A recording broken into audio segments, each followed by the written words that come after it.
ఇప్పుడే country delight app ని download చేసుకోండి. Download the country delight app now. Rajendra Nagar Kismatpur లో దారుణ హత్యకు గురైనటువంటి యాకత్పుర మహిళ కేసును మొత్తానికి పోలీసులు ఛేదించారు. అత్యంత దారుణంగా పాశవికంగా ఆమెను ఇద్దరు ఆటో డ్రైవర్లు అత్యాచారం చేసి చంపేశారు. యాకత్పురాకు సంబంధించినటువంటి ఆ మహిళ హైదర్గూడలోని కల్లు కాంపౌండ్లో లాస్ట్ వీక్ కళ్ళు తాగి ఫుల్లుగా ఆమె అక్కడే పడిపోవడంతో అదే సమయంలో టోలీ చౌకీకి సంబంధించినటువంటి ఇద్దరు ఆటో డ్రైవర్లు అదే కళ్ళు దుకాణానికి వచ్చి వాళ్ళు కూడా కళ్ళు తాగి అక్కడ పడిపోయినటువంటి ఆ మహిళను చూసి ఆ తర్వాత వాళ్ళు అబ్జర్వ్ చేశారట. ఆమె తాగి పడిపోయింది, స్పృహలో లేదు, అంటే ఫుల్గా తాగటం వల్ల ఆమె మైండ్ సరిగా లేక పడిపోవటం అదంతా చూసి ఆమెను అక్కడి నుంచి కిడ్నాప్ చేసి ఆటోలో ఇప్పుడు మనం ఉన్నటువంటి ఈ ప్లేసే ఇది రాజేంద్ర నగర్ కిస్మత్పూర్ బ్రిడ్జి ఉంది, ఆ బ్రిడ్జి దగ్గరికి తీసుకొని వచ్చారు. బ్రిడ్జి దగ్గరికి తీసుకొని వచ్చి ఇక్కడంతా కూడా చాలా నిర్మానుష్యంగా ఉంది ప్లేస్. మీరు ఒక్కసారి చూడొచ్చు, మశానం లాగా అవి కూడా కనిపిస్తా ఉన్నాయి, ఒకసారి అబ్జర్వ్ చేయండి. ఈ ప్లేస్ కి తీసుకొని వచ్చి అంత చాలా చుట్టుపక్కల కూడా ఇల్లు ఉన్నాయి కానీ చాలా దూరంగా ఉన్నాయి, కనిపించట్లేవు. ఎవరు కూడా అంతా అబ్జర్వ్ చేసే పరిస్థితి ఉండదు. మేబీ అందుకోసమే వాళ్ళు ఇక్కడ దాకా తీసుకొచ్చినట్టున్నారు. తీసుకొని వచ్చి ఆ మహిళను వివస్త్రణ చేసి ఆ తర్వాత ఒకరి తర్వాత ఒకరు దారుణంగా రేప్ చేశారు. రేప్ చేయటమే కాదు, ఆమె సహకరించట్లేదని, ఎందుకంటే మద్యం మత్తులో అదే కళ్ళు మత్తులో ఉంది కదా, ఆమె సహకరించట్లేదన్న ఉద్దేశంతో కర్రలు పెట్టి ఆమె మర్మాంగంలోకి కర్రల్ని గుచ్చి అత్యంత దారుణంగా హింసించి ఆమెను చంపేశారు. ఆ తర్వాత బాడీని ఇక్కడే పడేసి ఏమి తెలియనట్టు వెళ్ళిపోయారు. దాదాపు ఒక 5 రోజులు 6 రోజుల పాటు అసలు ఎవరు చంపారు, ఎందుకు చంపారు, ఈమె ఎలా చనిపోయింది కూడా తెలియనటువంటి పరిస్థితి ఉంది.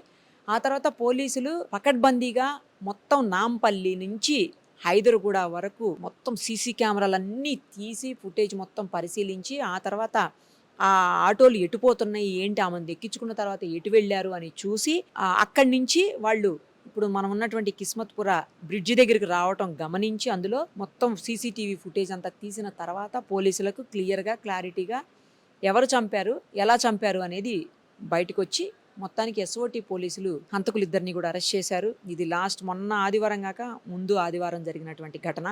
వెలుగులోకి రావటమే ఆలస్యంగా వచ్చింది. ఆ తర్వాత పోలీసులు పట్టుకునేదానికి కూడా ఒక 5 రోజుల వరకు సమయం పట్టింది. ఎందుకంటే ఏ విధమైనటువంటి ఆధారాలు అక్కడ దొరకకపోవడం వల్ల కేవలం సీసీటీవీల ఫుటేజ్ ఆధారంగా మాత్రమే పోలీసులు పట్టుకోగలిగారు. ఇక్కడ 2-3 విషయాలు మనం మాట్లాడవలసిన అవసరం ఉంది. ఏంటంటే ఒకటి, ఆ టైంలో మహిళ ఎందుకు బయటికి రావాలి, వచ్చినా డే టైమే వచ్చినా తాగటం అనేది ఇక్కడ ఆలోచించాల్సిన విషయము. తాగినా అంత ఫుల్గా తాగటము, అక్కడే పడిపోవటము అంటే ఆమెకు ఏం చేస్తున్నానో కూడా తెలియనటువంటి పరిస్థితి ఒకటైతే. అదే సమయంలో అక్కడే ఉన్నటువంటి ఎవరైతే ఈ ఆటో డ్రైవర్లు ఇద్దరు ఉన్నారో వాళ్ళది గమనించి అడ్వాంటేజ్ తీసుకొని ఆమెని బలవంతంగా ఆటోలో తీసుకొని వచ్చి స్పృహలో లేనటువంటి వ్యక్తిని ఇక్కడికి తీసుకొని వచ్చి చేయటం, అత్యాచారం చేయటం. ఆ అత్యాచారం కూడా అత్యంత పాశవికంగా దారుణంగా. ఆమె సహకరించట్లేదని, ఎందుకంటే ఆమె మద్యం మత్తులో ఉంది, పైగా ఆమెకి ఏం తెలియని పరిస్థితి ఉండుండొచ్చు ఆ టైంలో. అయినా వేరే వాళ్ళు ఆమెకు ఎంతో కొంత అయితే అర్థమవుతూ ఉండకూడొచ్చు, చెప్పలేము అది కూడాను. సో సహకరించట్లేదన్న రీజన్ తోటి కర్రలు తీసుకొని ఆమె మర్మాంగాల్లోకి గుచ్చి పొడిచి చంపారు. అంటే ఎంత ఘోరమైన మనుషులు తయారవుతున్నారు ప్రపంచంలో. అసలు మీరు మనుషులేనా? అసలు మానవత్వం కొంచెమైనా ఉందా మనుషుల్లో? ఇంత దారుణంగా కసిగా చంపాల్సినంత అవసరం ఏముంది అసలు? తర్వాత ఏం జరుగుతుంది? మీరు, మీ కుటుంబాలు, మీ జీవితాలు అన్ని నాశనం అవుతాయి. అది ఎందుకు మీరు ఆలోచించలేకపోతున్నారు? ఆలోచించలేకపోయారు ఆ రోజు. ఆమె కుటుంబము, ఆమె పిల్లలు, భర్త, తల్లిదండ్రులు అందరు ఇట్లా బాధపడేటువంటి పరిస్థితులు ఉంటాయి. సేమ్ టైము ఎవరైతే అంతకులు ఉన్నారో వాళ్ళ కుటుంబ సభ్యులు కావచ్చు, వాళ్ళ పిల్లలు కావచ్చు, వాళ్ళ భార్యలు కావచ్చు, వాళ్ళ తల్లిదండ్రులు కావచ్చు, అందరూ కూడా ఇబ్బంది పడాలి కొన్ని సంవత్సరాల పాటు. ఎందుకు ఇంత కర్కశంగా పాశవికంగా ప్రవర్తిస్తున్నారు అసలు మనుషులు? ఇంకొకటి, తప్పు చేసే ప్రతి ఒక్కళ్ళు బాగా గుర్తుపెట్టుకోవాల్సిన విషయం ఏంటంటే మీరు పోలీసులకి, చట్టానికి ఖచ్చితంగా దొరుకుతారు. పోలీసుల నుంచి, చట్టం నుంచి తప్పించుకోలేరు. ఆ విషయాన్ని బాగా అర్థం చేసుకోండి. అయిన తర్వాత శిక్షలు చాలా కఠినంగా ఉంటాయి. లేట్ అవ్వచ్చేమో కానీ కఠినమైన శిక్షలు అయితే అమలవుతాయి. చట్టం చాలా సీరియస్గా ఉంటుంది. ఇవాళ రేపంతా కూడా చాలా టెక్నాలజీ పెరిగిపోయింది. ప్రతి చోట కూడా సీసీ కెమెరాలు ఉన్నాయి. అసలు ఎక్కడ సీసీ కెమెరాలు ఉన్నాయి, ఎక్కడ లేవో కూడా ఎవ్వరికీ తెలీదు. అంతలాగా మొత్తం సిటీ అనే కాదు, అసలు ప్రతి చోట కూడా సీసీ కెమెరాలు ఉన్నాయి. ఈవెన్ పల్లెటూళ్ళలో కూడా ఇప్పుడు సీసీ కెమెరాలు ఉన్నాయి. సో ఆ సీసీ కెమెరాల్లో ఎలా అయినా మీరు దొరికిపోతారు. సో తప్పు చెయ్యటానికి ముందే అన్నీ ఆలోచించుకోండి.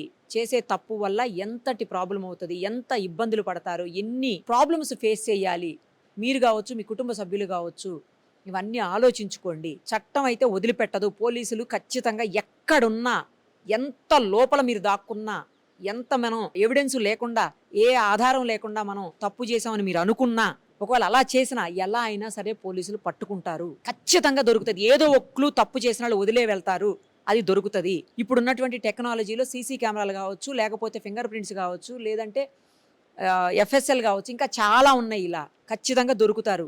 దొరికారంటే మాత్రం దారుణమైనటువంటి పరిస్థితులను అనుభవించాల్సి ఉంటుంది.